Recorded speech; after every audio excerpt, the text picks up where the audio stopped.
Martinique is a verdant Caribbean island known for exporting bananas and welcoming tourists seeking a tropical paradise. But for locals, it's a different, more complex story. More than a quarter of residents in the French territory are poor, twice the rate of in mainland France. And a trip to the supermarket offers a snapshot of their struggles. Let's start with something as basic as water. Christelle Marie-Sant is buying it in bottles because the water in the tap at home is yellow tinted, but she balks at the price she has to pay. I bought packs of water for my husband who's in hospital, so I'll get him some water, but we strictly buy what is necessary from the supermarkets because it's too expensive, so there you go. Some residents accept these higher prices, crediting French government subsidies, saying they help to raise living standards. But official data shows that prices for food products there are on average 40% higher than here in mainland France. Now, it makes sense that if you live on a small, faraway island, you might pay more for products brought from across the ocean. But that alone doesn't explain the gap. And in Martinique, there is something deeply intertwined with questions of race and class and the territory's colonial past. Like many Caribbean islands, enslaved people were brought here to work on plantations from the 17th to the 19th century. And the descendants of the white enslaver families, locally known as Beke, who make up just 1% of the population, still control swathes of the economy. The largest commercial groups in the supermarket sector are accused of anti-competitive practices that contribute to the high prices. The mistrust of Maine's water in Martinique is compounded by the island's history with a toxic pesticide used on banana plantations until 1993, called chlordecone. And the businessman who imported the pesticide was also from a Beke family. The French government has concluded that chlordecone seeped into the soil and food there, contaminating nearly the entire population, and has said that it is linked to the risk of developing prostate cancer. An official from the French Geological Survey in Martinique acknowledged this mistrust. He said that tap water is drinkable, but there are problems with water outages due to leaky infrastructure, and that the discolored water is due to old piping and a lack of maintenance.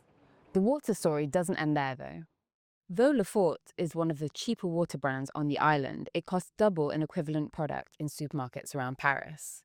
And it is locally bottled by a firm owned by another descendant of a 19th century enslaver. And the largest group in the supermarket sector, a conglomerate called GBH, is also owned by a family with ancestors that owned enslaved people. The group published its annual accounts for the first time this year after a lawsuit by activists. I think it's more the French state. It's the state's fault. I don't know. I can't see anyone else. The state, and there's also Beckus. If the Beckus took such liberties, who gave it to them? It's the state. A director of GBH told Reuters the firm was in an extremely intense competitive environment, and that the company published its accounts because times had changed and there was pressure for transparency. He said that reparations for slavery should be symbolic. The French Overseas Ministry referred us to its minister's recent visit to Martinique, where he called on businesses to be more transparent about their profits, and he committed to bring in a law to fight anti-competitive practices.